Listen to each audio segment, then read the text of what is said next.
My name is Irina Sharma from Dubai, and I'm delighted to be a part of Rejuvenate, a global online well-being and spiritual summit.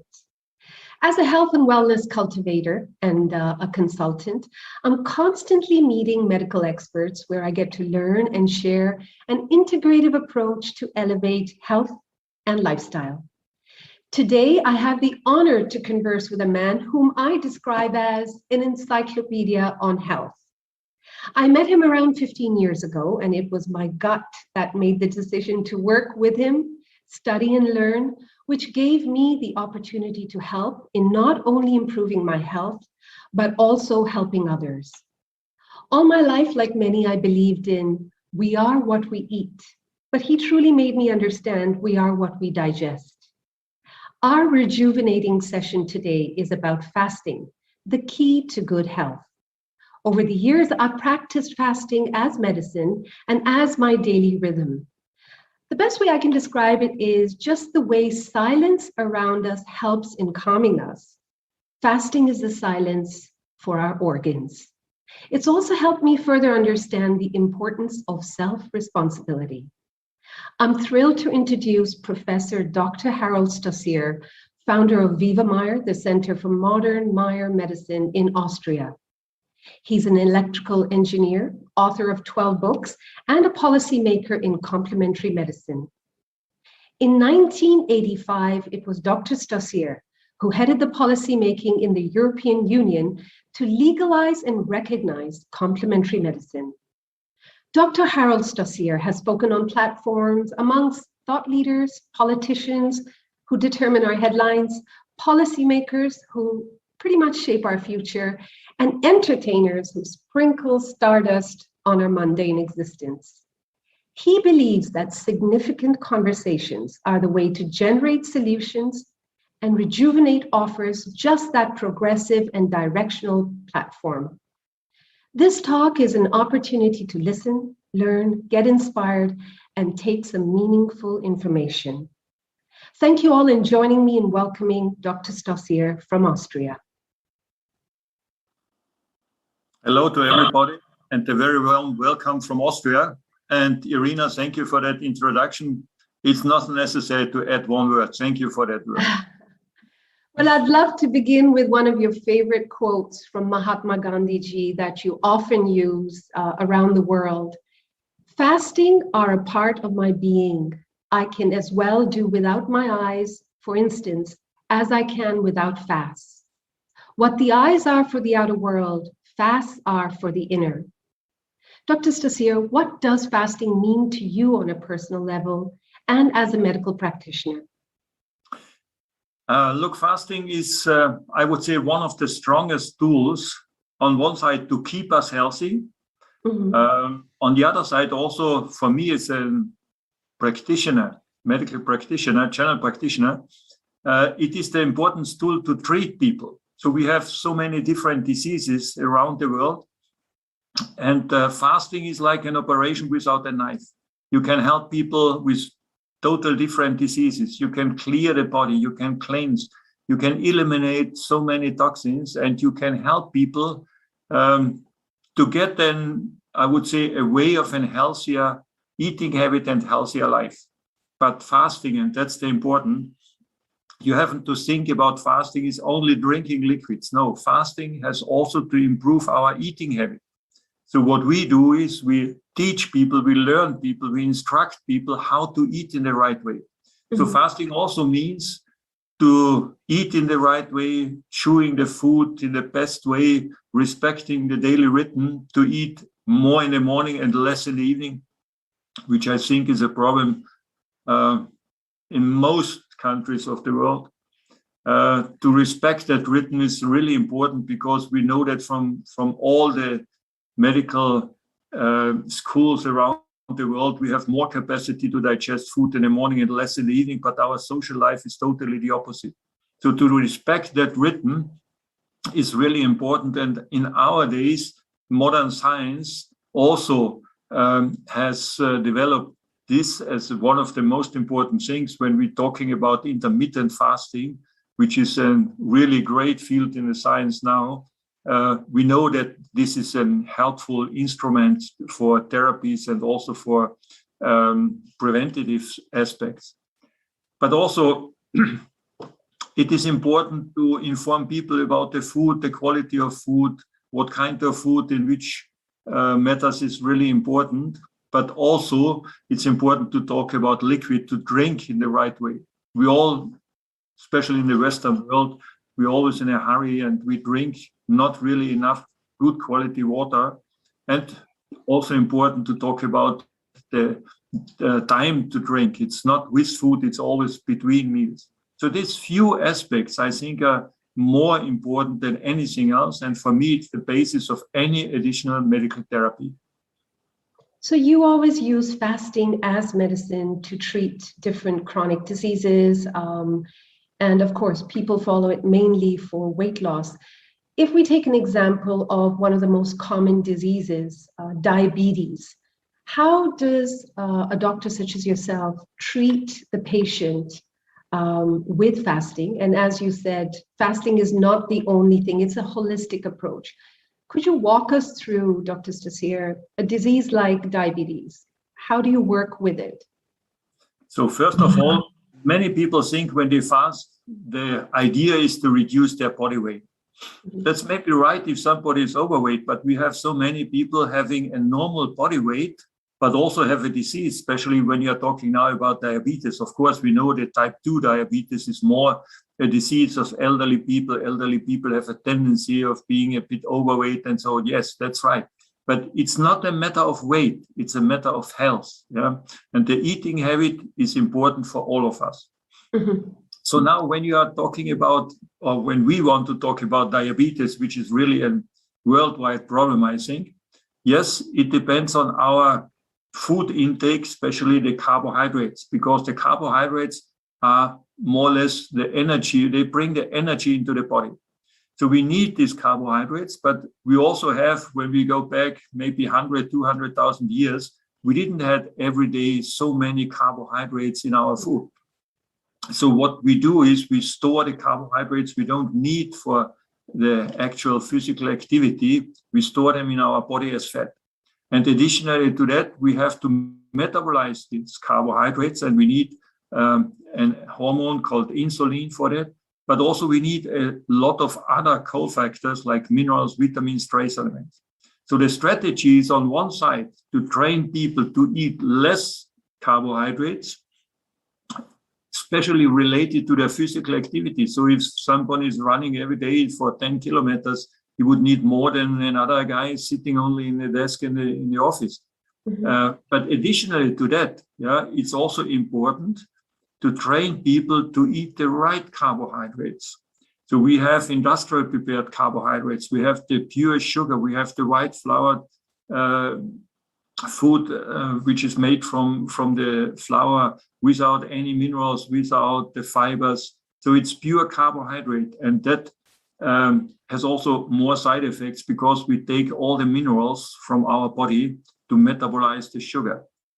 So it is a combination of, I would say, training the eating habits, taking the right amount of food, but also giving people the cofactors like minerals, magnesium, potassium, the B vitamins. We need some antioxidants. And also important, when we eat less carbohydrates, we don't need more protein. So the amount of protein is also important for diabetic people, because many people think they have to eat then more meat, fish, whatever. That's not necessary. We should keep that in a normal level. But on the other side, more fatty acids from the good quality fatty acids, unsaturated fatty acids. So this would be a strategy for diabetic people specifically. But again, it is a healthy eating habit for all of us. Mm-hmm. Dr. Stossier, mostly around the world, we hear diabetic patients are given the advice by doctors themselves saying you must eat every 2 hours to keep your glucose level all balanced. That's one thing we commonly hear. Doesn't fasting literally, oppose that theory of diabetic patients need to eat every 2 hours on something and nibble the snacks? Look, this recommendation to eat every 2 hours is to keep the patients in the office of the practitioners. This is to guarantee that we have enough work with our patients. That's a totally nonsense. We need time to digest what we have eaten. And this time should be minimum 4 to 5 hours. Nobody has to worry that in that time he got a low blood sugar and he will die because of this low blood sugar. That's absolutely nonsense. We need to regulate our sugar, and every metabolism in our body is regulated in a rhythm. So we need that rhythm of having some food, then taking time to digest the food, and then have the next food. If we eat all the time, every 2 hours, 5 times, 6 times a day, then we have no possibility in our digestive tract to metabolize, to digest what we have eaten. And because of the bacteria, and we have billions of bacteria in our intestine, they are happy about that food. They would love to get that food, and they have party time then. And party time in our digestion for the bacteria mean they produce a lot of alcohol and other toxins like histamine and other biogenic amines. So alcohol in our intestine is one of the worst things we can produce, because that leads to a disease which we call in our days leaky gut. 100 years ago, when the medical language was not so much English driven, it was more Latin, we said intestinal auto-intoxication. So that means we produce a lot of toxins in our intestine, which we then reabsorb. They spread over in our whole organism, and they create a lot of side effects and complaints and symptoms where we have our weak points, and everybody has some weak points in his body. So this fermentation process in the intestine is one of the worst things we can create. And this is one of the reasons we recommend people not to eat too much of raw things, because raw food, raw vegetables, raw fruits, especially in the evening, create a lot of fermentation. And for diabetic people, and for everybody, by the way, it is absolutely nonsense to eat every 2 hours. That doesn't make sense from the physiological point of our digestive tract, and it doesn't make sense for our health. So it's critical to train your metabolism during fasting to, again, lead to a healthier life in general, and of course also manage that chronic disease that one is suffering of. One of the most common things that happen during pregnancy with women is diabetes 2. They are why does that usually happen, Dr. Stossier? What is it during pregnancy when one does not have diabetes all their life, but then they get pregnant? They are diagnosed with diabetes 2. And can one fast as a pregnant woman to, again, help during her pregnancy? Last question first. Yes, of course, fasting is not a matter of being not pregnant, or only for men, or only for women, or whatever. It's important for everybody. And yes, during a pregnancy, you can fast very easily. And by the way, fasting is also a strategy in the mainstream medicine. If there's any complaint of a pregnant woman during the pregnancy, to avoid eclampsia and high blood pressure, and also to avoid diabetes during pregnancy, fasting is one of the mainstream instructions the pregnant woman will get. But why do they get the pregnancy? Why do they get the diabetes in pregnancy? First of all, many women, they think now they have to support also the baby and to have to eat for 2. That's right in one way. But in the other way, it could be too much of the sugar again. The pancreas, which is responsible for the production of the insulin, can't produce so much insulin in this short period of time. So it's an overload of sugar related to the capacity to produce insulin. First. Second, very often it's also an immune problem, because during the pregnancy, the immune system changes totally. The immune system has to accept the second body in the body. That's not a normal situation, because normally we guarantee our integrity with the immune system. And now we have a second person in our body, and the immune system has to accept it. And we often see that diabetes in that situation is a tendency of an immune problem. Could be an autoimmune problem, could be only a problem of immunity, that you have a lot of antibodies against the pancreas. then you create a diabetes. But in many cases, it's only an overload of sugar related to the capacity, and also a deficiency of different minerals, because to produce, for example, insulin, we need a trace element called zinc. To metabolize the sugar, you need a trace element called chromium and vitamin B3. And very often pregnant women, they don't have enough of that minerals. So it's also important to look at that cofactors of the metabolism. You need more magnesium, you need more potassium to metabolize the sugar. And we also know that pregnant women have a higher tendency to get some cramps. So this is also one of the main problems that diabetes during that period in life is seen more often than in other people. You said the key word immunity. Right now, that is the new black. That is the most fashionable word. You walk into supermarkets, they've highlighted that word. And ever since the pandemic started, it's all about the immunity. How does fasting help the immune system? And how, you talk about most people have got autoimmune problems that they're not even aware of. They don't understand why they feel unwell at all times. So how can one boost their immunity through fasting? Look, first of all, 60% of our immune system is related to our intestine. Why? Because our immunity, again, want to guarantee our integrity. That means our individuality has to be, I would say, guaranteed by the immunity. And we have to make sure that we all have contact to in our environment, that especially the surface where we have the contact to in our environment is a closed barrier. That's our skin, which you can watch, but this is also the inner surface, which is the intestine. And the size of the intestine, the surface of the intestine is like a football field.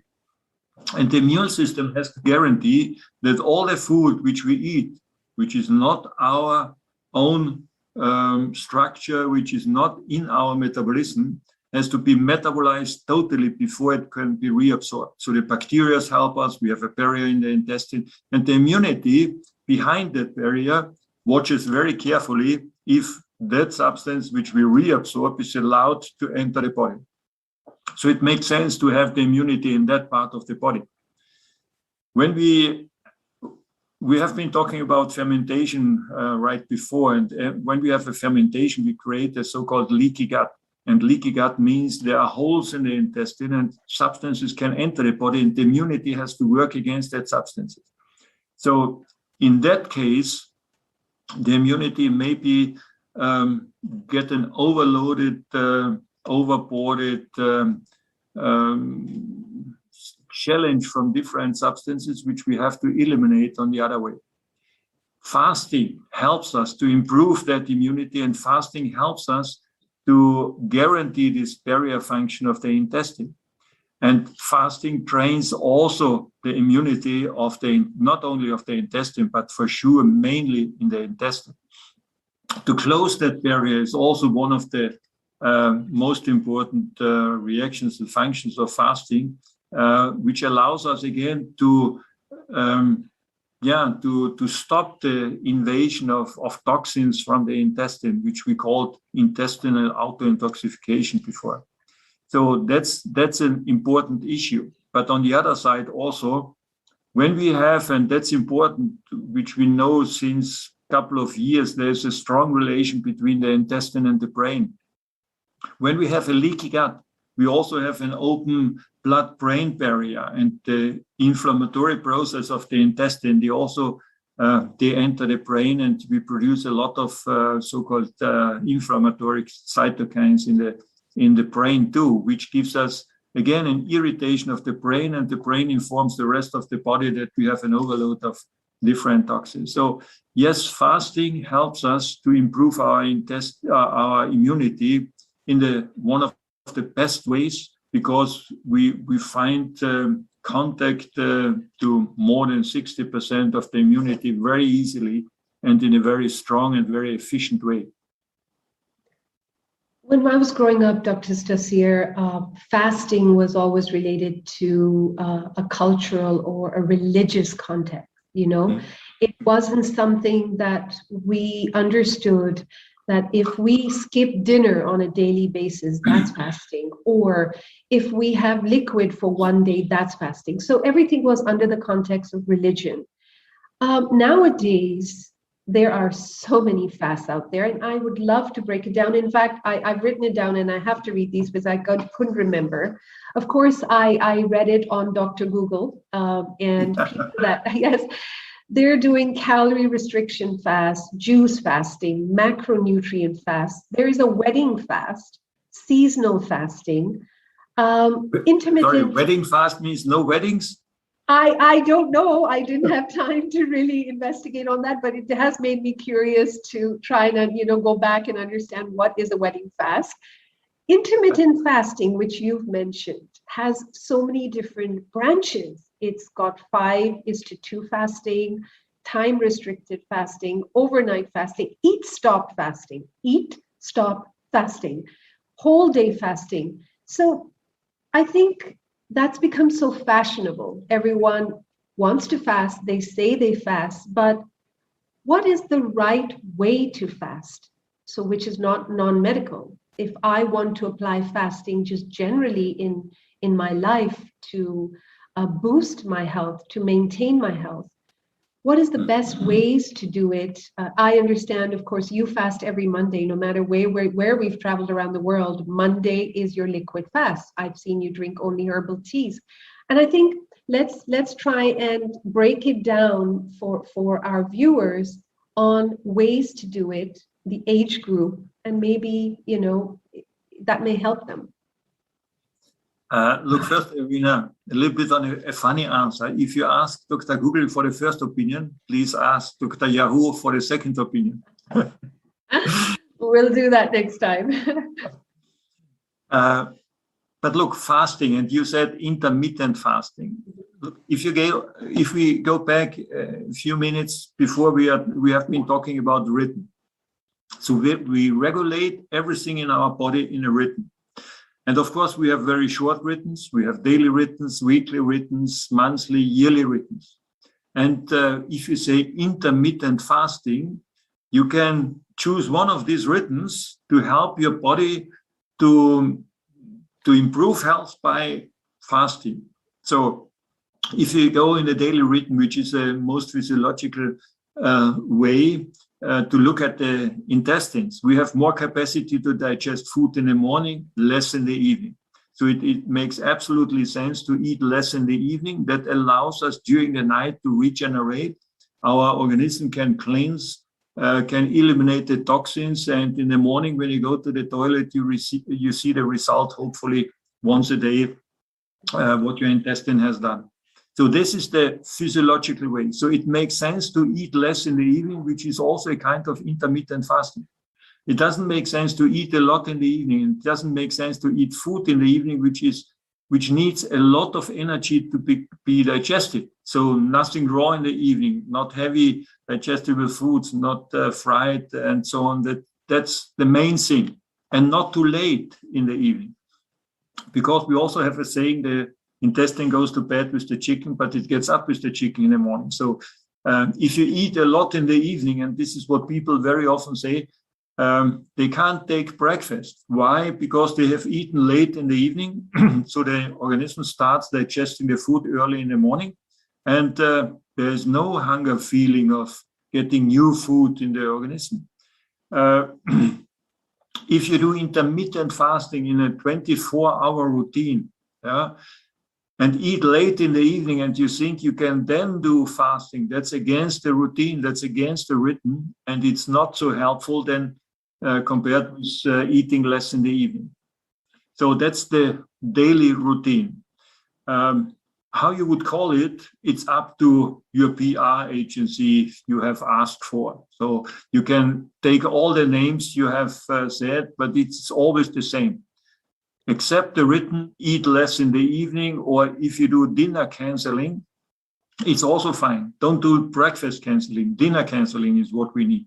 We also know that our regulation from the hormones, when you eat less in the evening, you produce more serotonin and melatonin. It's one side important for the sleeping process, but on the other side, melatonin is the hormone to inform our cells about rest, regeneration, and cleansing.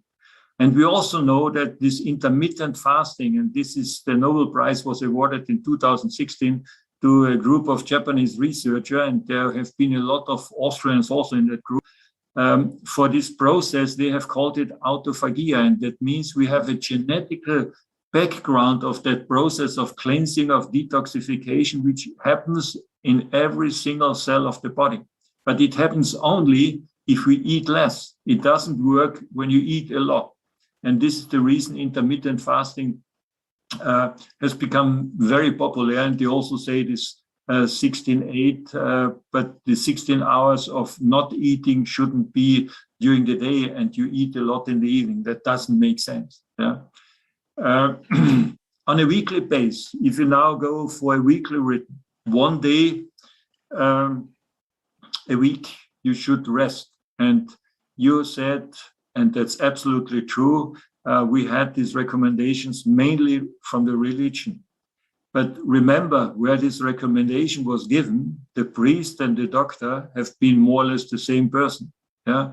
So there was a knowledge about, yes, it's important to cleanse the brain, to cleanse the spirit, and to help people also in a religious way. But it also makes sense for a physiological way, for the health reason.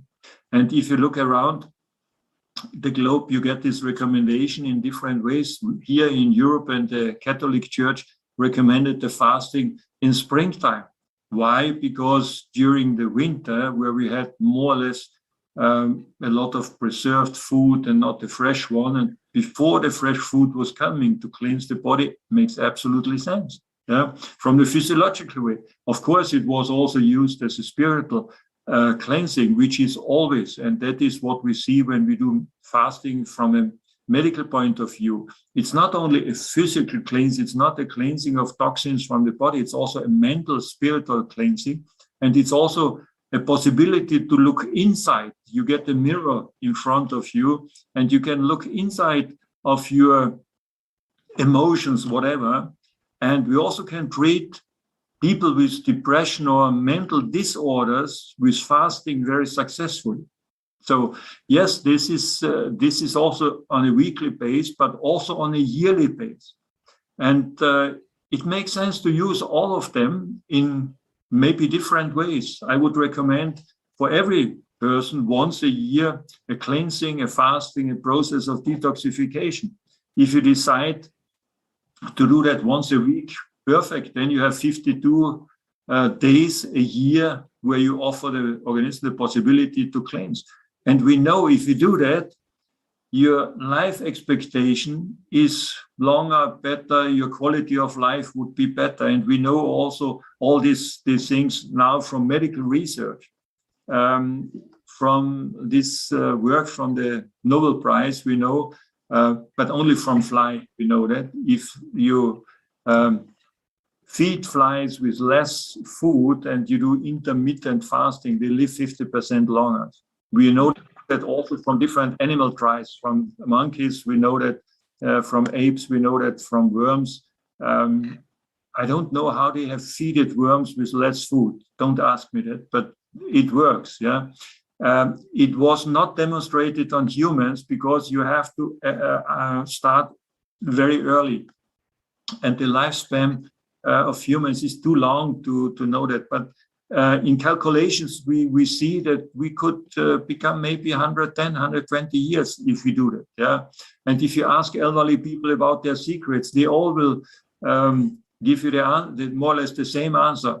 Less food, and especially in the evening, less quantity of food in the evening. So there are a lot of different aspects. How you would name it is not the important. The important thing is to do it and create your own rhythm. If you go for dinner canceling, maybe twice a week, perfect. It's a good start. If you decided to eat less once a day or once a week, perfect. It's a good start.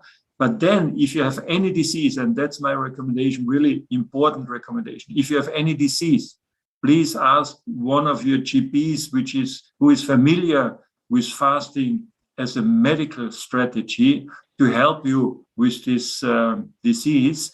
And then you get an instruction how to do it and how to follow that for the rest of your life. It's not necessary to do that with your doctor every year, but you get the information, you get the instructions how to do it. But if you have a chronic disease, please go to your doctor and talk about that, or go into one of the centers where they use fasting as a medical strategy, because I said fasting is like a surgery without knife. Nobody would do a surgery on his own without knowing what to do. And same is with fasting.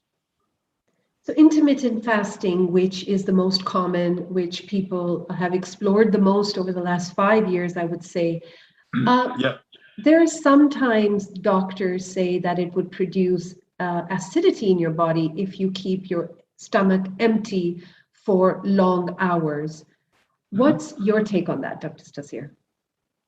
First of all, we all produce a lot of acidity all our life, otherwise we wouldn't be able to exist, but we also produce a lot of, the opposite is alkalinity. It's a balance, and it's regulated in a rhythm. And yes, fasting is not producing, but is mobilizing the acidity which is in our bodies. If somebody, for example, has gout, uric acid is too high. That's a typical disease of acidity. And then in the situation of fasting, you will mobilize the acidity and you will eliminate it. And yes, on the way out, the toxins, they don't say, nice to meet you, it was a pleasure being in your body. On the way out, they create a lot of, I would say, side effects, could be a lot of problems, complaints. And this is the reason I recommend it. If you have some disease, please ask one of the GPs to support you. But this GP has to be familiar with that. The same is with diabetes. Diabetes is a typical hyperacid situation in the body. When you cleanse, you mobilize a lot of these acidities. This is one of the reasons we have created what we call a base powder, an alkaline powder containing a lot of minerals like sodium bicarbonate, magnesium, potassium, calcium, and so on, to help people to eliminate this acidity in a better way, to neutralize the acidity, and then we are able to eliminate it from the body. But yes, hyperacidity in general is one of our main problems, but that would be, I would say, a separate topic. We could talk a week about alkaline and acidities. Most of our civilizatoric diseases are on the acid side, are too much acidity in the body. And also if you have some complaints like pain, inflammation, joint problems, rheumatic diseases, fibromyalgia, all our common diseases from the cardiovascular system and so on, they are all migraine, they are all hyperacidity in the body. And one of the strategies in fasting is also to neutralize these acidities, to be able to reduce the complaints and to get rid of that complaints. But the acidity is also related to our food intake. So we have food which is more on the acid side and food which is more on the alkaline side. So you can create an alkaline diet by having more vegetables, more cold-pressed vegetable oils, and to avoid the acid food means less meat, less fish, less animal protein, but also, especially for the Indians, less cereals and less lentils, beans, and so on, because they are also very much on the acid side, and especially the industrial prepared food is on the acid side. We need, for healthy reasons, we need more alkaline food than acid food. We need 2 parts alkaline and only 1 part acid food. That means mainly vegetables, mainly potato, but not French fries, mainly cold-pressed vegetable oils, and less meat, fish, cheese, and lentils.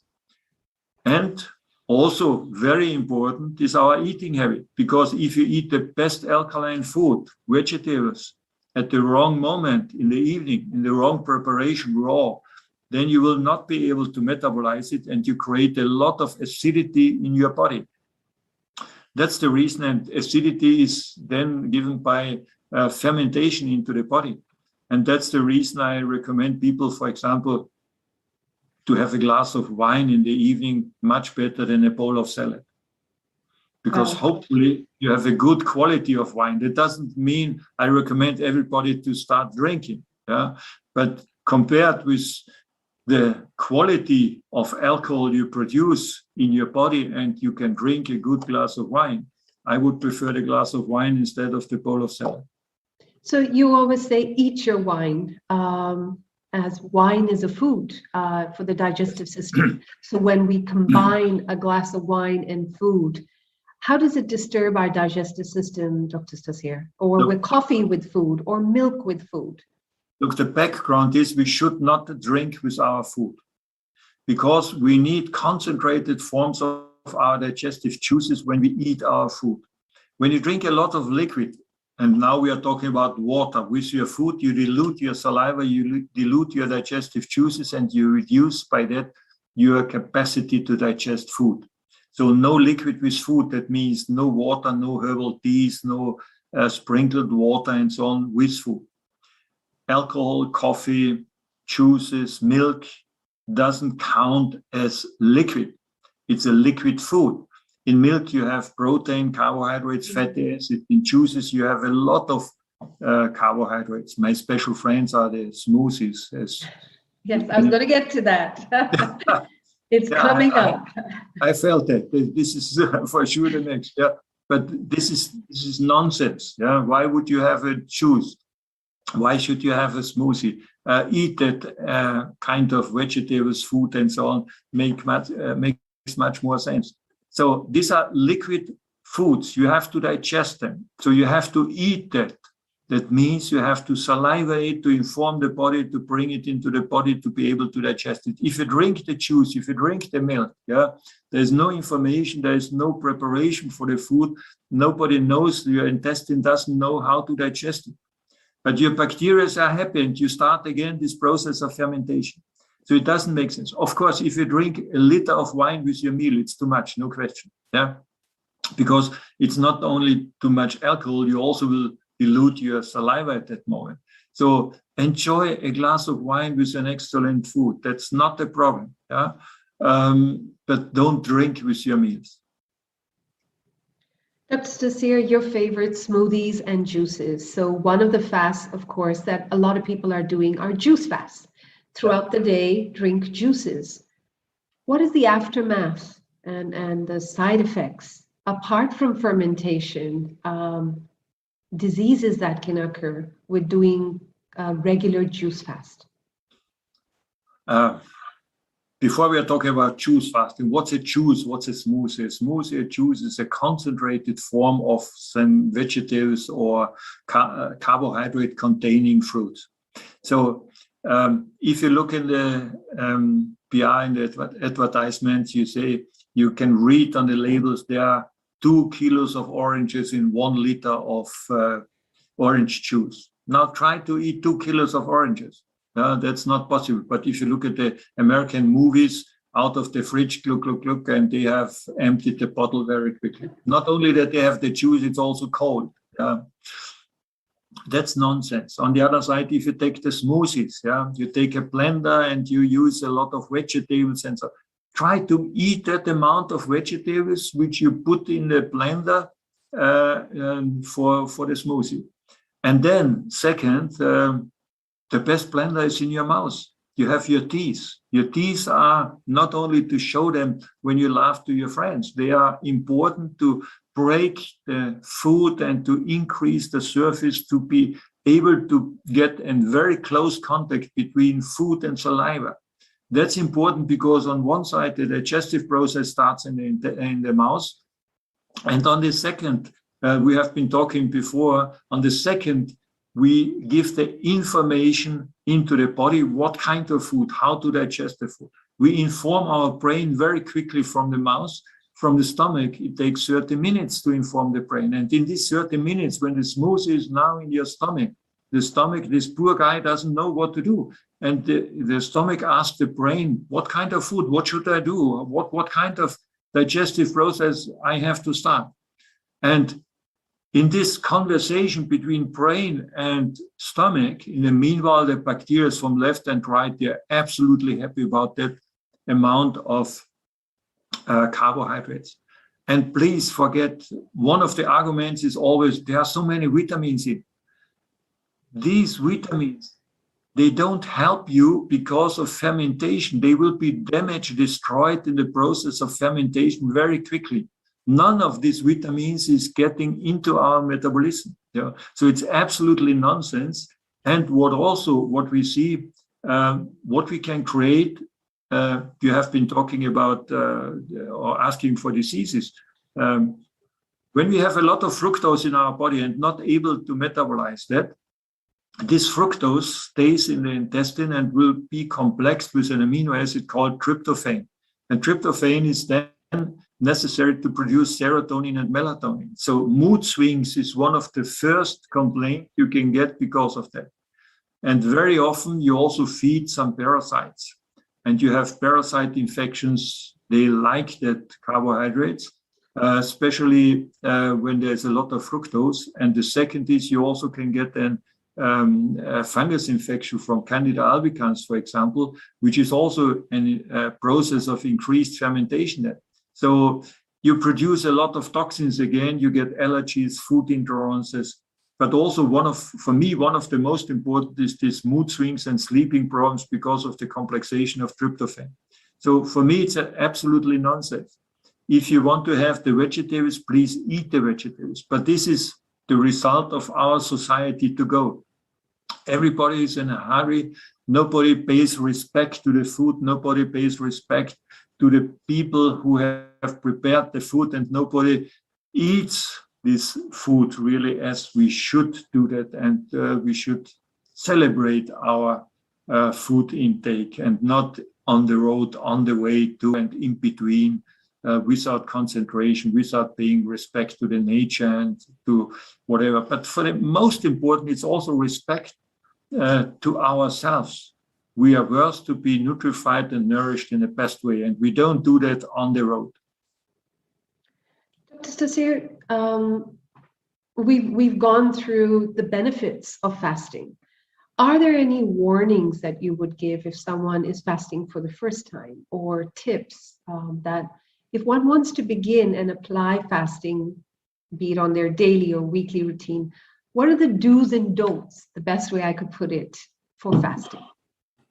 So first of all, if you have any chronic disease or if you have any severe complaints, don't do it by yourself. As long as you are healthy, young, strong, whatever, start as early as possible and try to find a way which fits into your daily routine and you can implement it in a way. For example, everybody can do a dinner canceling. That's not a big problem. Nobody will die because of that. And dinner canceling, if you start with that and you see you survive the night, then maybe you are motivated to do that the next week in the same way and then start slowly. But if you have any disease, please do that in a context where the people supporting you are familiar with the side effects or the reactions of fasting. Most important, when you do fasting, please drink. That's important because you want to mobilize, transport, eliminate the toxins. Drink water, drink herbal teas, just to clarify. Yes, yeah, sorry, no alcohol and of course no juices. Vegetable broth is also a possibility. That means you cook the vegetables and drink only the liquids where the vegetables have been in. Second, you need a lot of minerals during the fasting. So the minimum would be a substance called sodium bicarbonate, which you can get nearly everywhere in a pharmacy or in a health food store. You can get sodium bicarbonate. We have been shortly talking about the acidity. Fasting, yes, your metabolism turns into an acid situation because of the mobilization of toxins, and therefore it's important to have enough alkaline values in your body. And that's mainly minerals, sodium bicarbonate, magnesium, potassium, zinc, whatever is necessary. I think it's helpful. And if you have any problems, please check them before you start fasting. That's, I think, the most important.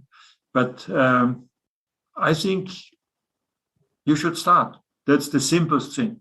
Start with eating less once a day. And intermittent fasting means also to eat less in the evening, and try to eat maybe in the evening only a soup, but not a lentil soup, a vegetable soup, or having only some boiled potatoes, or only a few vegetables. And you see how you feel in the night, in the evening, you're sleeping will become better, your activity in the morning will be better, maybe your bowel movement is better, and so on. Step by step, you can implement this way of fasting into your daily routine. Is it safe for children to fast, Dr. Stossier? Yes. At what age, and what is the best way to introduce children to fasting? First of all, we have to introduce them into fasting. This is the way of education. They will do the same than the parents. If the parents eat late in the evening, the children will do it in the same way. If you, as a parent, don't eat late in the evening, the children will not eat late in the evening. Yeah, so that's the way of how education works. Yeah, you have to point it out. You have only to do it. That's the most important. But if you ask me as a physician, what age can we use fasting as a medical strategy? We can use that at any age, because it doesn't mean that the child has only to drink liquid. Of course, we have to adapt it, to eat less, to train it in eating slowly, and so on. And children reacting very quickly. We have children, or I have treated children from the age of 5, 6, or if necessary, also a bit earlier. But the strategy is very simple. You have to change only a few things. They are reacting very quickly. But of course, at the age of, let's say, 10, 12, 15, you can also inform them about the way of eating, if they have any problem, any disease. But never you can do that with children on their own. You also need one of the relatives to do it with the child, because otherwise it doesn't work, especially when you do a medical therapy. To cleanse the intestine and to drink, for example, Epsom salt in the morning, or magnesium citrate. If you give the child the magnesium citrate to drink and you have a great and a big meal, that doesn't work. Yeah? So you need a relative who is doing the therapy with the child to guide the child through the therapy. But it's not, no matter of age. Intolerances, food intolerances, many people, including myself, every time I get a test, I'm intolerant to some food or the other. There is a connection with fasting, Are you for certain foods that we should completely cut off from our diet, which further helps in enhancing our health? Example, gluten has been beaten to death, dairy. Is there certain foods that one should cut off just permanently, or at least periodically or seasonally? No, that's not necessary, but that's a very specific topic, and allow me the information. I have written a book about allergy and food intolerances, which people can download on our homepage, intestinal-health.com. We have been talking about the barrier function of the intestine. As long as this barrier function is working, is actually there, yeah, we don't have any food intolerances. The food intolerance is the result of what we call the leaky gut.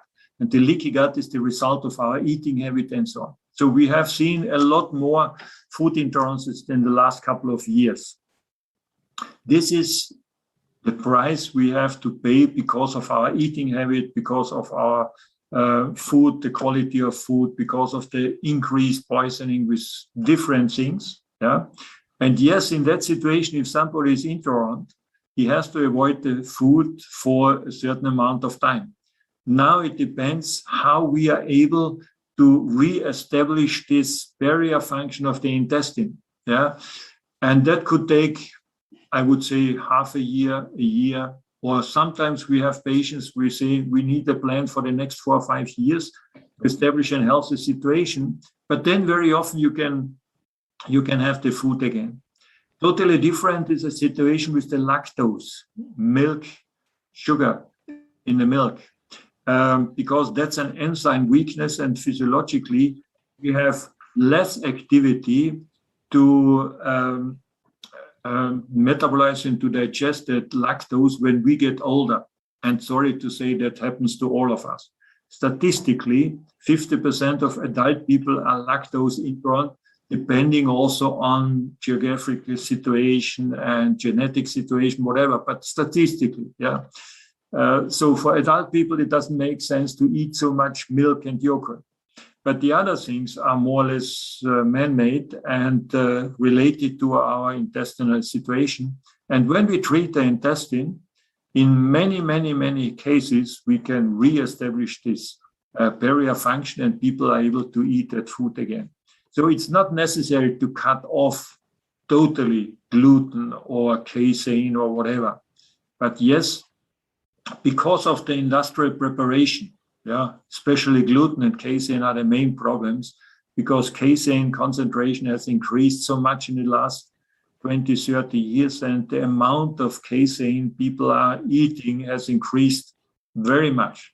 So it's not so easy digestible, yeah. But yes, I think we can get rid of our food intolerances when we look at the intestines. So one of your favorite topics is chewing, and you also say chewing is fasting. I would love for you to share that example you give on that fantastic burger. If we chew McDonald's versus God's gift of that organic burger. Please share that with our viewers. Chewing is really important because, first of all, our digestion starts in the mouth. But therefore, it's necessary to chew the food to make sure that our saliva can get in contact with the food. The information we have been talking about and so on. And we have only in our mouth the influence on our digestive process. When we have swallowed the food, it's not possible to ask the stomach to chew the food and to be more active because we have not done that in our mouth. So therefore, this is the crucial thing where we have an influence on our digestive tract. And yes, one of the examples is if you go to McDonald's, if you know that restaurants. No, I don't actually. And then take Kentucky Fried Chicken is this one. Then you can go there and have a meal and eat it very slowly, chewing very in details. And if there's a salad leaf in, you may get the last vitamin out of that salad leaf. And then you go to the restaurant, perfect restaurant where you get only vegetable food, organic food, prepared according to the rhythm of the moon, prepared with a lot of love. And you take it in your mouth and you don't chew it, you swallow it, you gulp it down. You are not able to get one of the ingredients of that excellent food, and you start getting a lot of maldigestive processes because of not having paid the respect to the food which you should do. So the most important influence on the process of digestion is really the chewing, because we have the influence. That's our decision, that's our responsibility we can do. You can't delegate the chewing. You cannot chew for me and I can't chew for you. That's up to ourselves. And I think that's the most important. And if that message goes to the people, yeah, that's really crucial for their health and for their eating habit. And if you look, when we start our life as a suckling, yeah, we also try to chew the milk. We produce saliva by suckling the milk, and then we mix the milk with the saliva, and then we swallow. Yeah. So this is the way it should be. Mix the saliva with the food, and then the process of chewing starts perfectly. So chewing here as fasting that you have mentioned also is when you chew, you end up eating less food. Because yes, so that itself, call it a great way to weight loss. So that is the angle of fasting with chewing. When we talk about nutrition, Dr. Stossier, and I know we're running out of time, we probably have 5 minutes left. Nutrition. People have not understood the difference between food and nutrition. The importance is always given to the food. What are the principles of a good nutrition? Look, nutrition is, yes, now we have discussed the way to digest food. And nutrition is on one side food, the quality of food, the ingredients, macronutrients, micronutrients, which we need to get.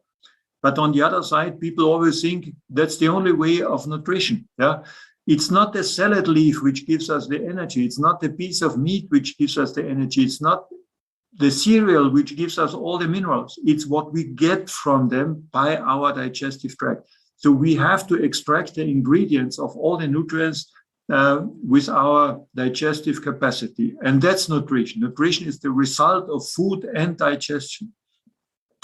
The quality of food is important. Yes, if we overdo it, we get fermentation or putrefaction. If we have not enough minerals, micronutrients, we don't get enough of them into the body. But if we have a maldigestion, the best food is not able to avoid maldigestion if we don't chew well, if we don't pay respect to the eating habit. So it's always a combination of both. That's the important thing. Eat breakfast, eat good lunch, less over dinner, try and cancel dinner over time, which I have to share the story, Dr. Stossier. I stopped eating dinner almost, I think, around a year ago. If I am hungry, I may have a little soup or a clear soup in the night. And I did my epigenetic test, which I have shared with you. From my biological age, which is 52, and I proudly say that, my age is now, my cell age, if I may call it, is 10 years younger. Fasting has given me that. That's the reason you look so nice. Makeup counts, you know. So fasting has benefited, and that's where healthy longevity, anti-aging, is related with fasting. So do you believe that apart from using all these anti-aging creams and all, if we fast from our skin to our looks to our spiritual to just our overall, it'll boost us, making us look younger? I think that's more important than anything from the outside.